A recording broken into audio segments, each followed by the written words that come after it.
Hello, my name is Sarah. I am a student of English literature. This is my struggle to learn English and personal experience. Part 1.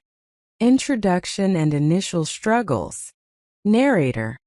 Meet Sarah, a passionate student of English literature who once struggled with learning English.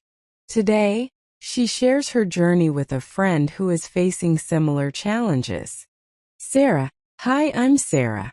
I used to be a student of English literature and like you, I struggled a lot with learning English. Friend. Hi Sarah, it's nice to meet you. I'm currently finding it really hard to improve my English, especially speaking fluently. Can you tell me how you managed to overcome your struggles? Sarah, of course. Let me start from the beginning. When I first started studying English literature, I was fascinated by the language, but I found it extremely challenging. The different accents, vast vocabulary, and complex grammar rules were overwhelming.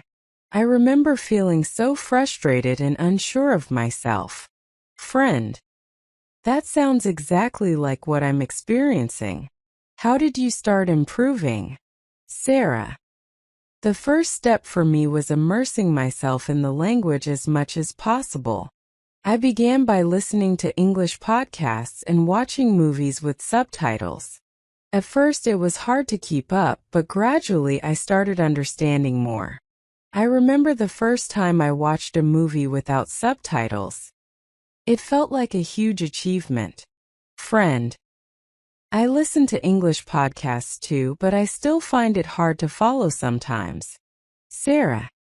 It takes time, so be patient with yourself. One thing that helped me was repeating what I heard. I would pause the podcast or movie and mimic the speaker's pronunciation and intonation. It felt awkward at first, but it significantly improved my speaking skills. I remember practicing lines from my favorite shows, trying to match the actors' tones and rhythms. Friend, that makes sense. Did you practice speaking with others? Sarah, yes, I did. I joined a language exchange program where I could practice speaking with native English speakers. It was intimidating at first, but they were very encouraging and corrected my mistakes gently. This real-time practice was invaluable. Additionally, I joined an English conversation club at my university, which provided a supportive environment to practice speaking. Friend. I'm a bit shy about speaking with native speakers. How did you overcome that fear? Sarah. I was shy too, but I realized that making mistakes is a part of learning.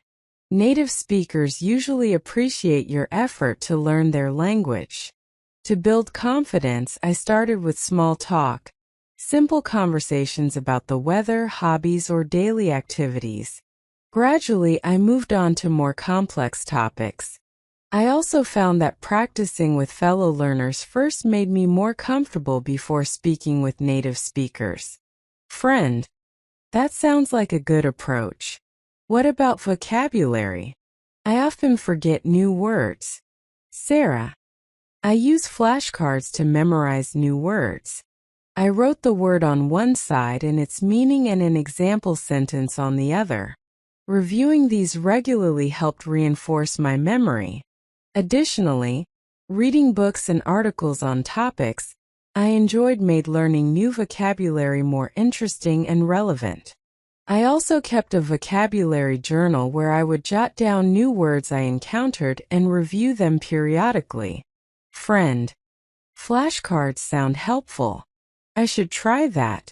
Did you face any challenges with grammar? Sarah. Absolutely. Grammar was one of the toughest parts for me.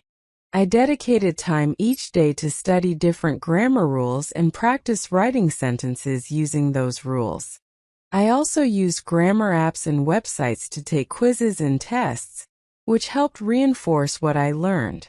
One resource that was particularly helpful was a grammar workbook that provided exercises and explanations for each topic. Part 2. Overcoming challenges and building confidence. Friend. It seems like you had a structured approach to learning. Sarah. Yes, having a plan was crucial. I set small, achievable goals each week, like learning a certain number of new words or mastering a particular grammar rule. This made the process less overwhelming and gave me a sense of accomplishment. I also scheduled regular study sessions to ensure consistent practice. Friend. That's very inspiring, Sarah. How long did it take you to become fluent? Sarah, it took me a couple of years of consistent effort. Remember, everyone learns at their own pace, so don't compare yourself to others. The key is to keep practicing and not get discouraged by setbacks. There were times when I felt like I wasn't making any progress, but looking back, I can see how far I've come. Friend. Thank you so much for sharing your experience, Sarah. I feel more motivated now and have a better idea of how to approach my learning. Sarah, you're welcome. Remember, persistence is key. Keep practicing and you'll see improvement over time. If you ever need support or advice, feel free to reach out. Friend, thanks again. Your story has given me hope. Sarah. I'm glad to hear that. Good luck with your studies, and enjoy the journey of learning English. Friend. Before we go, can you tell me more about the specific strategies you use to improve your speaking fluency? Sarah, sure. One strategy that worked well for me was shadowing. This involves listening to a native speaker and repeating what they say as closely as possible. I did this with YouTube videos, TED Talks, and even news broadcasts. It helped me improve my pronunciation, intonation, and rhythm. Friend. That sounds interesting. How often did you practice shadowing? Sarah. I tried to practice shadowing at least 30 minutes every day. Consistency is important, and daily practice helped me build a habit. Over time, I noticed significant improvements in my speaking fluency. Friend, that makes sense. Did you have any specific techniques for improving your writing skills? Sarah. Yes, I kept a daily journal where I wrote about my day, thoughts, and feelings in English. This helped me practice writing regularly and express myself more fluently. I also joined an online writing community where I could share my work and receive feedback from others. Friend. A daily journal sounds like a good idea. Did you ever feel discouraged during your learning process? Sarah, many times. There were moments when I felt like I wasn't making any progress, or that I would never become fluent. During those times, I reminded myself why I started learning English and focused on the small victories. Celebrating my progress, no matter how small, kept me motivated. Part 3: Maintaining motivation and setting goals. Friend. How did you stay motivated over the long term? Sarah.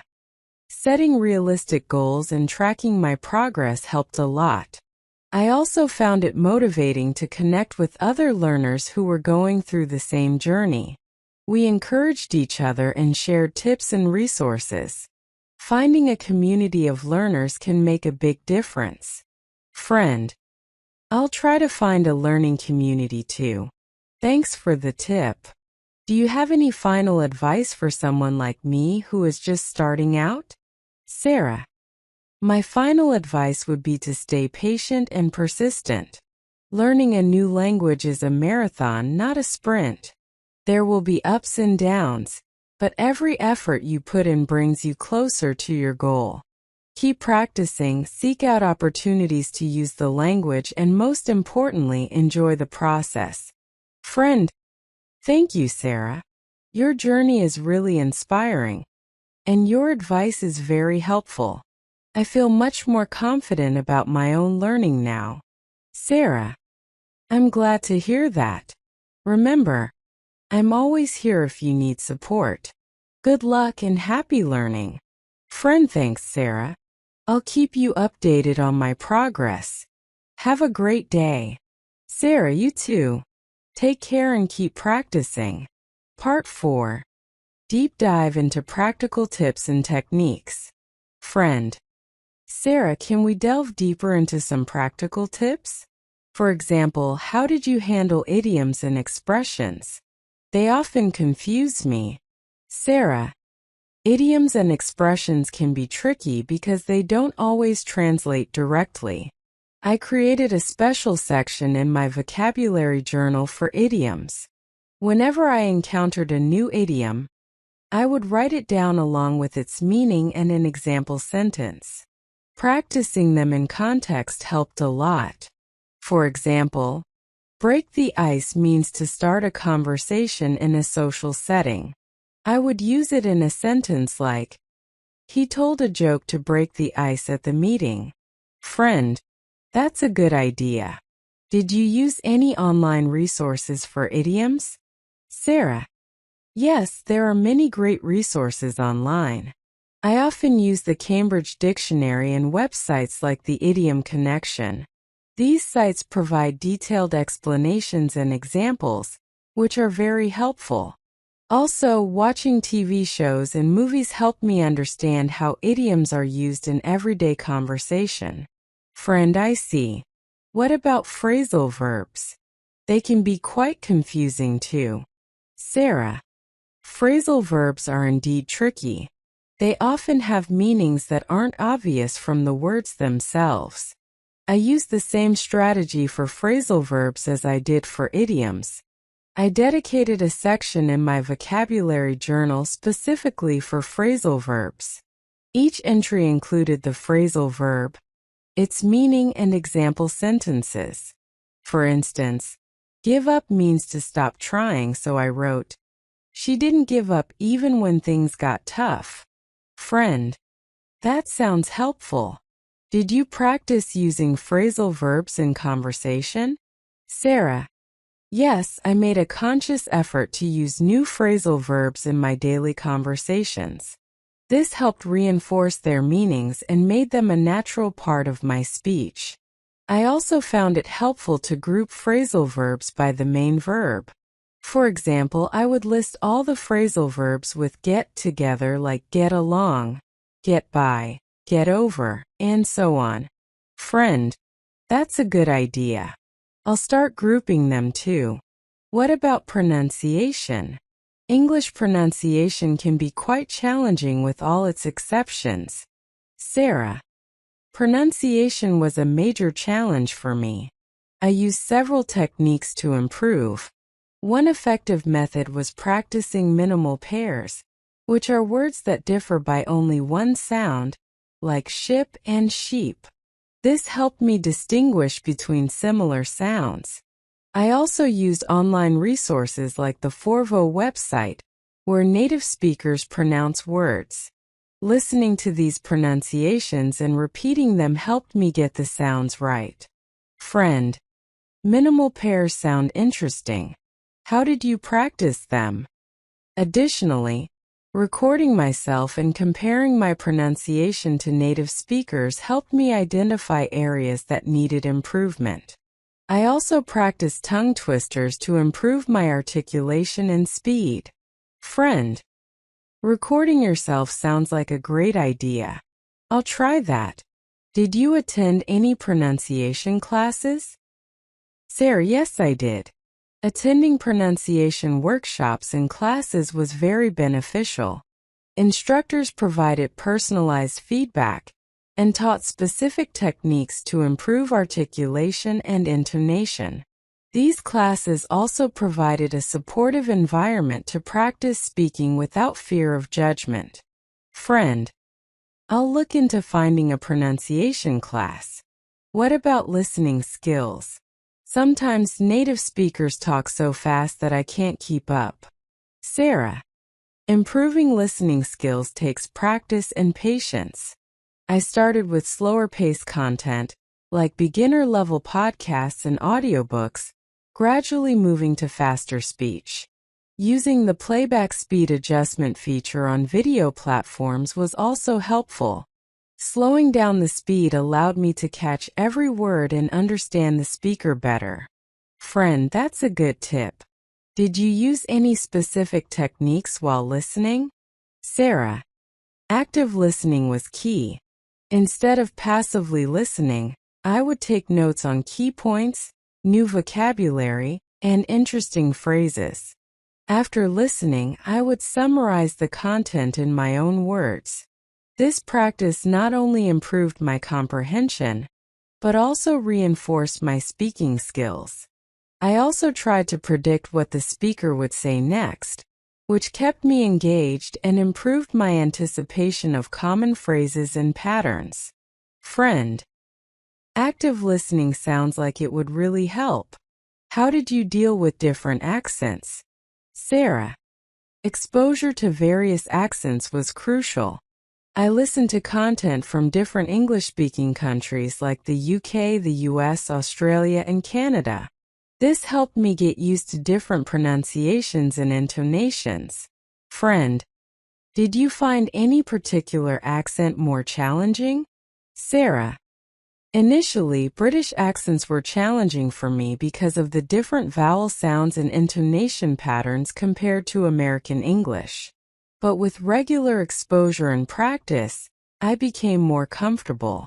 Watching British TV shows and listening to British radio stations helped a lot. Friend, I'll try that too. How about reading? Did you find any strategies particularly helpful for improving your reading skills? Sarah, reading extensively was key. I started with simpler texts and gradually moved on to more complex literature. To make reading more effective, I used the following strategies. Skimming and scanning. I practiced skimming for the main ideas and scanning for specific information. This helped me become a more efficient reader. Annotating texts. I highlighted key points, made notes in the margins, and summarized paragraphs. This active engagement with the text improved my comprehension and retention. Reading aloud. This not only improved my pronunciation, but also helped me get a better sense of the rhythm and flow of the language. Friend, those are great strategies. Did you read specific types of books or articles? Sarah, I read a variety of genres to expose myself to different writing styles and vocabularies. Fiction, nonfiction, newspapers, and academic journals each offered unique challenges and learning opportunities. I also joined a book club, which provided a platform to discuss what I read with others, enhancing my understanding and enjoyment of the material. Friend, joining a book club sounds fun and educational. I'll look for one. Did you find any particular authors or books especially helpful? Sarah, yes, I found that reading works by classic authors like Jane Austen, Charles Dickens, and George Orwell not only improved my language skills but also deepened my appreciation for English literature. Contemporary authors like J.K. Rowling and Stephen King were great too because their writing is engaging and accessible. For nonfiction, authors like Malcolm Gladwell and Bill Bryson provided interesting and informative reads. Friend, I'll check out some of those authors. How did you manage your time to balance reading with other language learning activities? Sarah, time management was crucial. I created a weekly schedule that allocated time for reading, listening, speaking, and writing practice. I tried to integrate language learning into my daily routine. For example, I would read on my commute, listen to podcasts while exercising, and write in my journal before bed. This consistency helped me make steady progress. Friend, that sounds like a good plan. How did you stay consistent and avoid burnout? Sarah, to avoid burnout, I mixed up my activities to keep things interesting. Variety is important. I also took regular breaks and allowed myself to relax and recharge. Setting achievable goals and celebrating my progress, no matter how small, kept me motivated.